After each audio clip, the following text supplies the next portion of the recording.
Okay, welcome back to another great show. I'm Coach Ron Kardashian. This is Renew, where we rewire, refire to go higher. This isn't a play on words, as you guys both know. I bring on experts that help us renew our mind daily. It's the epitome of Romans 12:2, which says, "Be ye transformed by the renewing of your mind."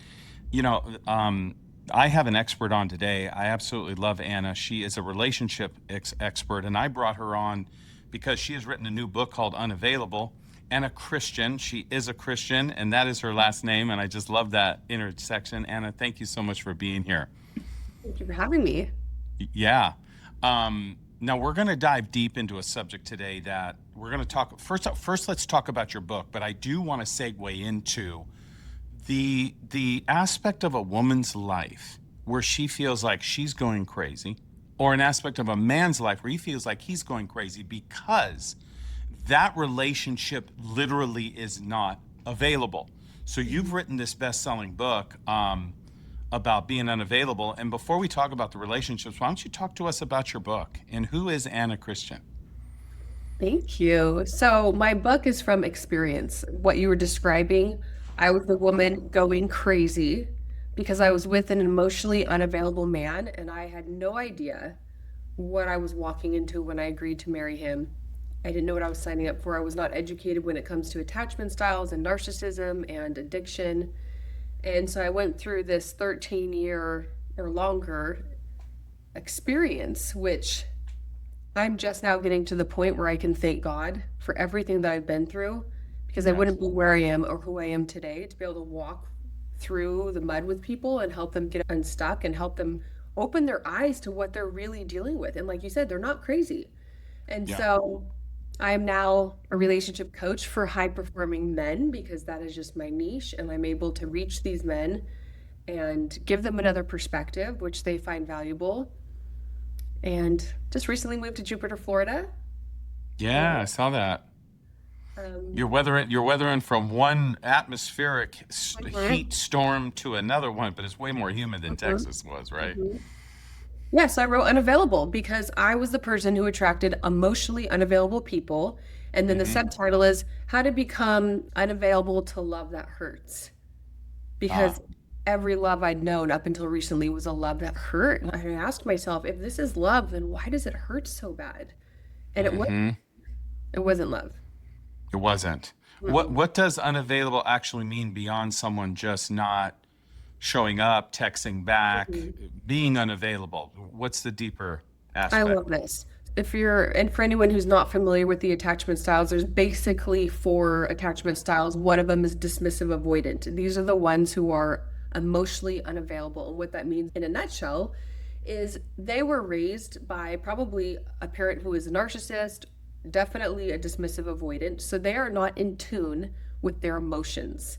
They're not emotionally regulated. They're not emotionally intelligent. They don't know how to sit with other people's emotions, let alone their own. It scares Hmm. them. They're Yeah. unfamiliar with it. So they want to avoid anything that gets real or transparent or deep. They just kind of play around in the shallow end.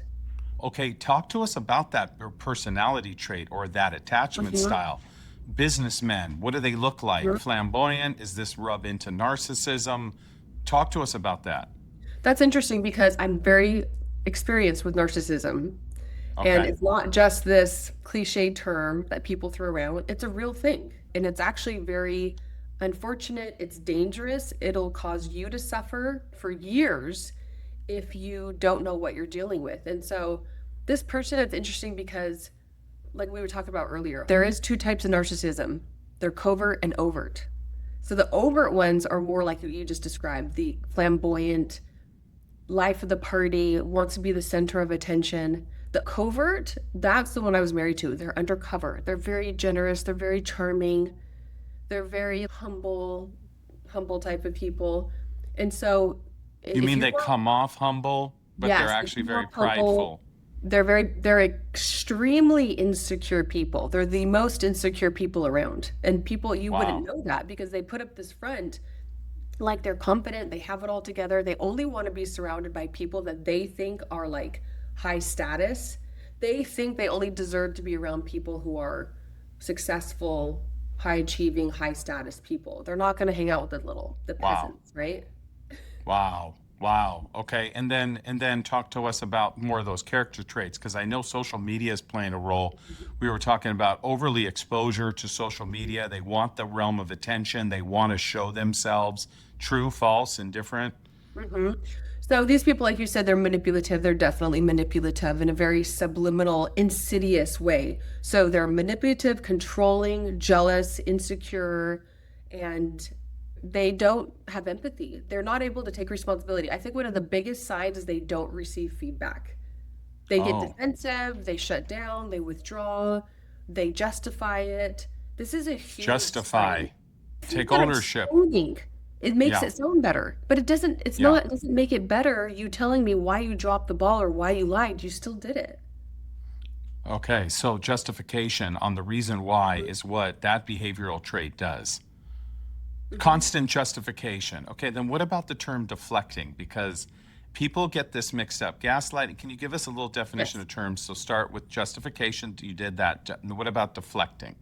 Deflecting is when they do not take responsibility at all. It's all about passing the blame to somebody else because they have a hard time being wrong. It goes deeper. They feel insecure. They feel like if you find out who their true person is, their true character, you're not going to accept them. You're going to judge them. You're going to leave them. And they're doing everything they can to put up this mask of somebody who has it all together, who's confident, who's Yeah, smart. Really yeah, inside, they're just this turmoil, like tornado of a mess. So that's deflecting. They're not going to take responsibility. They're going to put it back onto you. And then gaslighting, that's when they make you doubt your own reality. Like you'll call them out on something they just said or yeah. did, and then they will make you feel like you're crazy. Like they'll say, "Oh, I didn't do that. I didn't say that. Full You're blown lie to you. Yes, and what their favorite Yeah. terms are, you're psycho, you're crazy. This is insane. They love using Oh, those terms. okay. So we're talking. I want you to hear this because you know me as a behavioral expert. Anna is listing these behavioral patterns that consistently show up in manipulative people, men and women, right? Anna, we could safe to Mhm. say that. We're specifically talking about men with excessive charm, fast attachment, inconsistency, emotional withdrawal, gaslighting, blame shifting, as you were saying, victim mentality. How about Mm, that one? Talk to me about so that. true. Well, that goes with the deflecting and the defense. Always somebody else's fault. They don't Yeah, see their circumstances as a result of their decision making. They see it as yeah, somebody else's fault, that it's yeah, never their own decision making. It's yeah. somebody else they want to put the blame on. They want to blame shift. That's where I think where we Yeah. get that blame shift term from. Absolutely. Right.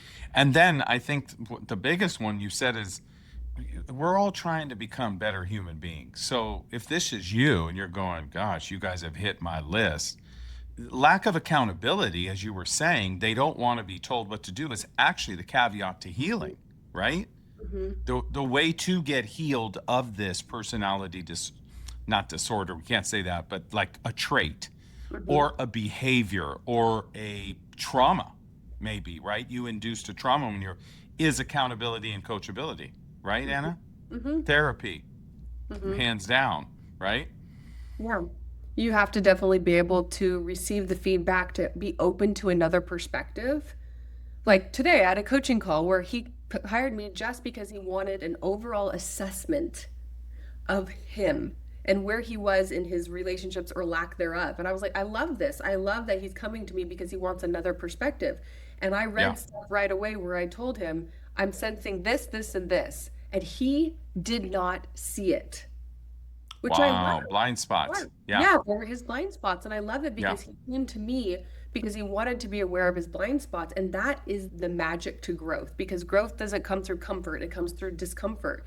And I praised him. I said, yes. I'm so proud of you for receiving this feedback and for not flinching. And you're going to become a better person because of it.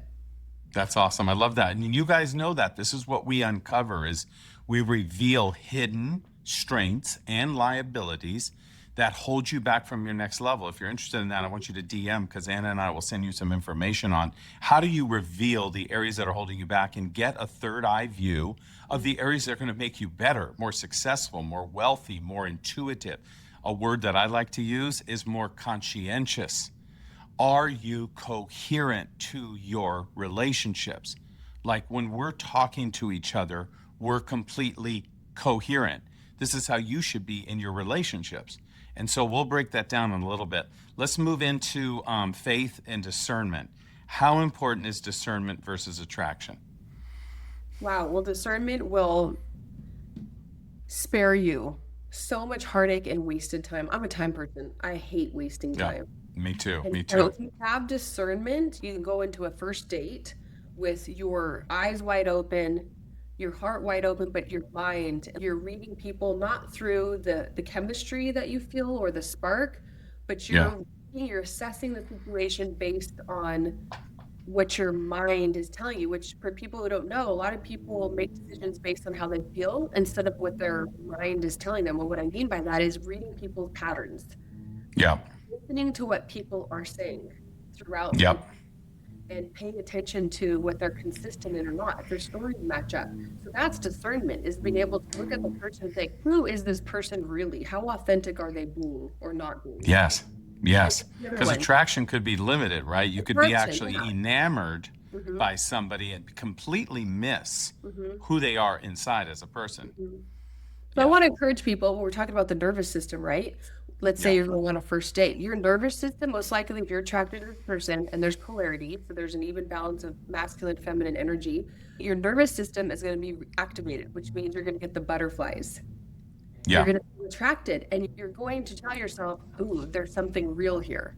But I encourage you, whoever's listening, to listen to your mind and instead of telling yourself, oh, there's an attraction here, yay, say there's an attraction here, I need to pay attention right now. Yes. 100%. We're not 25 years old anymore. Like we No. are older, better decisions, more discerning decisions.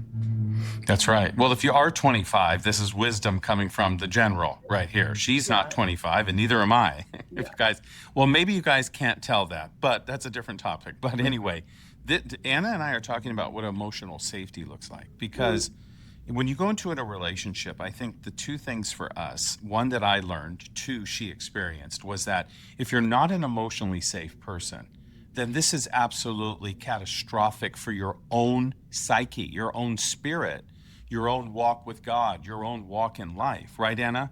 mhm. Because you're constantly on edge in a defensive, protective zone, which is, as I know and Anna knows, is reducing your creativity because you're always in fight, flight, or freeze. Mhm. And we've broken this down before. You see the brain behind me. This is the difference between the parasympathetic and the sympathetic nervous system. Parasympathetic, you've got flow.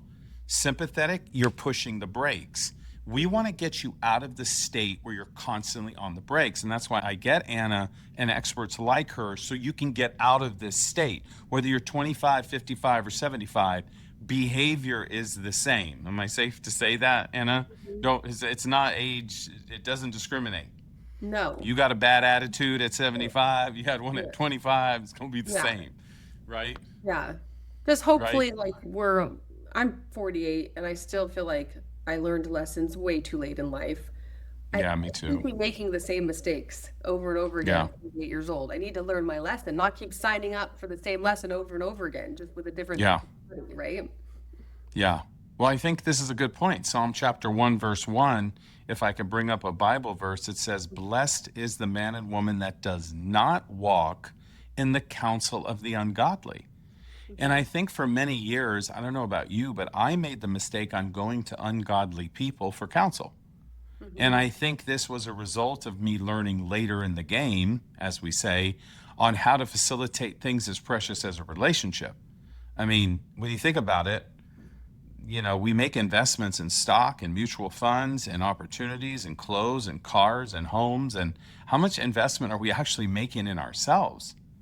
And so that's why I'm encouraging, our people, get with Anna, you know, call her office, make an appointment. I love what this other client did. He just called to get an assessment of himself, Mhm. whether you want to attract a man or a woman, or you want to be more attractive yourself. We're not talking physically. Mhm. We're talking like Anna, talk to men about how beautiful people are not just looking for other beautiful people on the outside, right? We're looking for people who are beautiful on the inside. It's so obvious and so cliche, but true beauty lies inside you. And the more beautiful you are on the inside, it radiates to the outside. Yeah. It's funny because Amen. a lot of my clients come to me, they said, I want a hot, beautiful woman.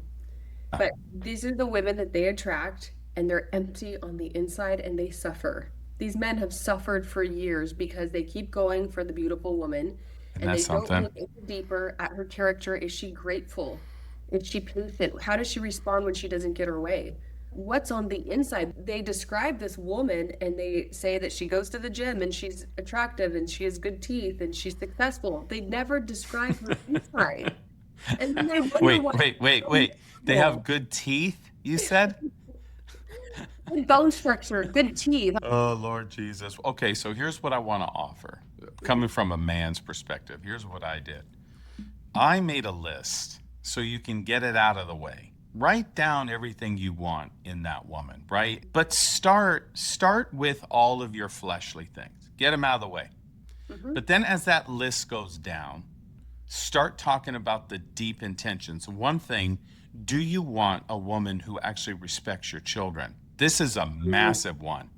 I'm coaching a guy right now, the wife, he never knew this, kind of hates the relationship that he has with his kids. Go figure. I'm like, wait a minute. She's actually jealous of the relationship you have with your daughter? Yeah, she is. Red flag. Might want to add that one to the list. Yeah. See what I'm saying? Thinking about how do they handle finances, you know? How One do they thing manage that, their time? That's huge too. give me some more Like, of what should you be on know, that list. Like, what's their ideal day off? Do they have a morning routine during their free time? Do they sit on their ass and watch TV? Do they just Yep. scroll social media, doom scroll? Like, how they manage their time, I think, is a huge eye-opening factor to if you're compatible or not. Yeah, good. Excellent point. Make this list, man. Make this list and give it some deep thought, some other things. How about a woman that on her off time, like you said, Anna, she likes to go out and drink and party it up with her girls. Are you okay with that? Because I'll tell you right now, I got a guy that I'm coaching who's not okay with that, and he never saw it coming. So let's kind of shift gears here now that we've given him the list as we wrap up. Let's speak to the woman now. If you're sitting across from every hurting woman, like you were yourself, and every emotionally lost man, and just for about 2 minutes, what do you want first her to hear? For the woman who's emotionally lost Yes, or hurting. or hurting, the one who feels like how we opened up with her, she feels like she's crazy because she's trying to get something from this man she will never be able to get because he's not capable Yes. of giving it to her. Yes, all of that. Don't listen to what anybody says. Look at their patterns. Patterns, huge. If their pattern is inconsistency and lack of follow through, lack of integrity, lack of emotional depth, there's your answer right there. Like you're staying Yes. in an unhealthy, toxic relationship because you have issues, because you're afraid of being alone, because you're insecure, because you have limiting beliefs. Maybe you think you don't deserve any better. That was me.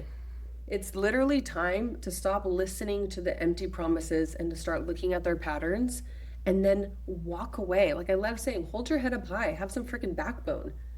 Yeah. Walk away because you're missing out on something that's actually going to add value and peace and joy and energy to your life. And you're And settling. let's quantify that. Let's quantify walk away, because you're not saying divorce or separate, or are you? So I ended up walking away and divorcing, and I don't regret it. Yes, it's been hard on the children. I have 3. After you gave your heart and soul to Yes. try to rectify? I also didn't know that I was married to a narcissist, a dismissive avoidant, and somebody who wouldn't stop drinking. I also didn't And know also an that I was addict. stealing. An addict. An addict, yeah. Yeah. So I didn't realize I tried everything under the sun to change him, kind of like to get him to stop lying, to get him to stop drinking, so we could have a good marriage Okay. and be happy. And when I went to Al-Anon, which is a program for family members of alcoholics, it changed my life. Then I started going to Celebrate Recovery, which is a Christ-centered recovery program for people with hurts Yes. and habits. And all of a sudden I was educated. I was like, oh, this is what I'm dealing with. I can't change him. So if you're in that situation, you can't change her or him. They're not willing. And really quick, like how we started with this with manipulative men, is you can tell a man who's manipulative, who's not willing to change himself for you, who's not willing to get rid of some bad habits. Like maybe he has a hard time following through, keeping his word. If he's not willing to change himself, you are going to suffer. Yeah, 100%. So to quantify walking away, what Anna is saying is begin to first step away so you can do what she did, what I did. I was on the other side of it, right? Abusive with my mouth. I have to admit that. If you can't have men that say, I was wrong. This is right, Anna? You're saying, I need the help. I need to make the change. Anna was on the side of being the victim where she was getting hurt. So we're talking to you saying, step back so you can assess the situation first, right? And then if it is leading to patterns where those patterns are not changing, then that is a time to escalate walking farther away. Mutual consent, right? Biblically, the Bible says that you can take a season of separation, right, to pray and fast, to reanalyze, get educated, right? But then there's a third dimension of what type of separation: therapeutic separation, where he enrolls and she enrolls if she needs it, but mainly him. And then from there, if need be, divorce, which I want to say this because a lot of Christians go, oh, Coach Ron, God hates divorce. Yes, he does, but he does not hate you. He hates divorce. He does not hate you. He does not hate her or him or any human, but he does not like the splitting of covenant because that is the fullness of our relationship with God in Christ. But sometimes safety, and that's where I'm ending here, is the more appropriate pathway. Right, Anna? Safety, your safety. Heart, your mind. And I was married to the man who was opposite of you. He didn't think anything was wrong with him. He didn't think he had to change. He thought I needed the recovery programs, even though I didn't have the addiction. So, Wow. you could just tell right away what type of person am I with somebody like Ron who's willing to get help and to change, or the other person who's not willing to change. Then that's the point where I would encourage you to walk away because you're going to waste another 20 years just Man, hollowing yourself out and slowly just withering up and dying. yeah. Or getting ill. You know, my wife started to get ill in that ending process to where she was not allowing, how did she say it? Like, I am discerning something is wrong and Hmm. you're deflecting, because I totally admit this now, because I was afraid of discovery. And that's where you get with a coach. He says, confess your sins and your faults to one another so that you may be healed. And there was no way that I could be healed unless I was truthful. But the other side of it is that other person, woman or man, because I know this gentleman who's in a relationship right now. His wife had several affairs, 17 or 19. This was very public. You can probably Google this, and he called my office. He goes, I never dealt with this. He goes, but I'm not feeling very good. His immune system was starting to shut down. This is so powerful that, to your point, that woman with the 17 or 19 affairs actually got into a rehab program. And he ended up taking her back. It was crazy. I was like, I don't know how you're going to do it, man. But as one of the advisors, in our job, and we'll say this for the record as we wrap up, is never to separate. Our job is to unify. We want to see healing. But to your point, Anna, you're right. If the other person's not willing to do the work, it's an impossible situation. Yeah. How can people get a hold of Anna Christian? I'm on all the platforms. My website's analea.com, ana-lea.com. I have Okay. my podcast is on YouTube. It's Wind in Her Hair. I'm on Love it. Spotify, Apple Podcast. And I'm sure you'll have in the show notes, hopefully, my links. Yes, we will put them in. Absolutely, absolutely. And then, just to close out, your new book, is it on Amazon or on your website? Where can someone pick up a copy? Yeah, my social media links on Amazon, Unavailable. It should pop up Okay. right away. And I just finished recording the audio version, so that should be out hopefully within the Sweet. next 2 weeks. And I read it Sweet. myself. So Nice. Good. Good. Anna is not going to be a stranger. I hope have you back sometime. We'll go ahead and continue this conversation, get a little deeper. I know a lot of you have sent in questions about the spiritual aspect of relationships, so maybe we can do a segment on that because, there's a heavy conviction, right, we live with as believers on honoring God, honoring the relationship. And a big one, I think, for pastoral wives is that, am I disobeying God by leaving this man, even though he's the senior pastor of this house? I mean, us being now of age, if you will, not in our 20s anymore, people actually start listening because we have 25 plus years of therapeutic consulting underneath our belt. And our hearts are to help you. Healthy relationships are not built on performance, as we both know. They're built on emotional safety and truth and accountability and spiritual maturity. And I think Anna and I, perhaps the greatest danger today is not obvious toxicity. Like you said, it's these hidden, it's emotional, unavailable people who are camouflaged or disguised as confidence, right? And charm and success and spirituality and control. So the goal is not to create fear between men and women. It's actually to create awareness for deep healing. And that's why we have Renew. And that's why I had you on, Anna, because I really like these points that you mentioned, that it's possible, but it's not possible unless you do the work. Final thoughts, final words for our listeners. I would say what you said about the wife married to the senior pastor, I think the titles need to go in the trash and you need to save yourself if you're married to somebody who's emotionally available, narcissistic, or an addict. It's not worth it. I wish I would have known what I know now sooner. And that's why you get it raw, straight to the point, no chaser. I'm Coach Ron Kardashian, Anna Christensen, live only here in Renew, where we rewire, refire to go higher. Till next time, God bless.